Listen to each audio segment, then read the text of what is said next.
Ni hao everyone! So this morning pumunta kami sa Xinjiang City.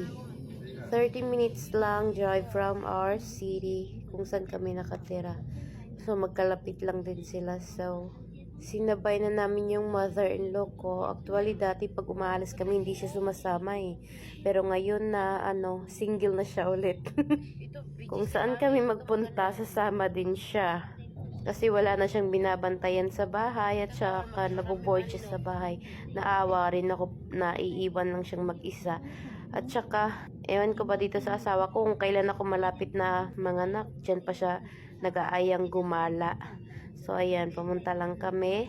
Tsaka sinama ko na rin yung anak namin. So kanya-kanya kami pagdating sa destination. Yung asawa ko kasama niya, yung anak namin. At saka ako naman, kasama ko yung mother-in-law ko. So ayan, naghahanap ako ng restaurant na pwedeng makainan. Actually, marami din palang dito, white foreigner. Marami akong nakikita. Tsaka may small Las Vegas street din sila dito. So pang white foreigner. So ayan, nagpark lang kami dito. Then yan yung mother-in-law ko.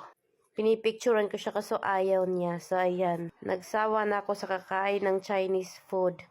Tsaka nahirapan ako mag-order dito, Diyos ko Lord, kasi WeChat yung gamit nila. So dapat ko mag-order ka sa WeChat din. Eh wala akong WeChat.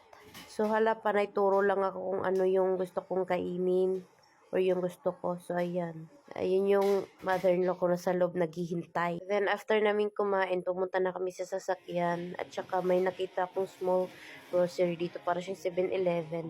Bumili na rin ako ng makakain sa anak ko. Then, after that, pag uwi namin, andun yung sister-in-law ko, pinagluto niya na naman ako ng ulam. Kahit sobrang busog ko pa, pero dahil siyang nagluto, sige, kakainin ko. Gustong-gusto niya talaga akong ipagluto kasi na-appreciate ko yung niluluto niya. So, after that, nagpunta lang kami dito sa para siyang night market. At saka maraming nagbebenta rin dito ng street food.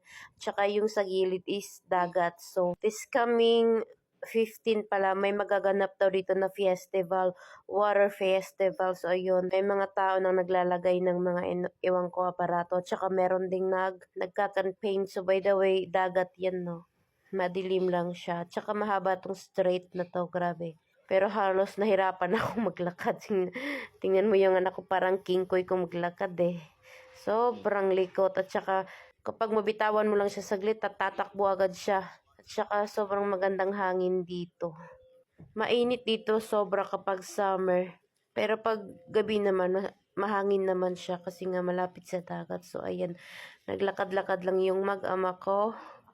Then, ako sabi ko sa asawa ko, bibili tayo ng maiinom. So ayan, pumili lang kami kung anong iinumin ko. So may nakita akong mango flavor. Tsaka ang ganda ng na to. Shop na to kasi para siyang jeep at saka talagang tumatakbo siya na jeep. So, ayun yung anak kong sobrang kulit. So, ayun yung anak ko sobrang kulit at saka ang bilis niyan tumakbo. Grabe, hihingalin ka talaga. So, walang masyadong tao na dito kasi hapon kasi daw ang maraming tao dito. Eh, gabi na kaming pumunta. At saka umulan pa kanina. So, ayun, nag-order lang ako ng cake at saka milk tea. So, ayan sa harap marami siyang parang pub. Pag-iinuman, pagtatambayan, gano'n. So, doon nakapark yung asawa ko. At saka andito rin yung mga barkada ng asawa ko dati. Nakita niya dito. So, hindi ko na nakuna ng video. So, ayun yung milk tea na binili ko. Pero hindi ko nagustuhan kaya bili ko ulit ng flavor mango yung asawa ko. Kahit nahihirapan akong maglakad, hala, gala pa rin. This week na akong manganganak pero hindi pa ako nagpa-appointment kung kailan. Kasi nga CS ako. Ewan ko ba talaga dito sa China ang hilig nilang mag-CS. Kadalasan talaga sa mga nanay dito is CS. CS ma'am talaga sila. Siguro napapagod na silang maghintay na kailan manganak. Kasi pag CS sila yung nagbibigay ng oras kung kailan.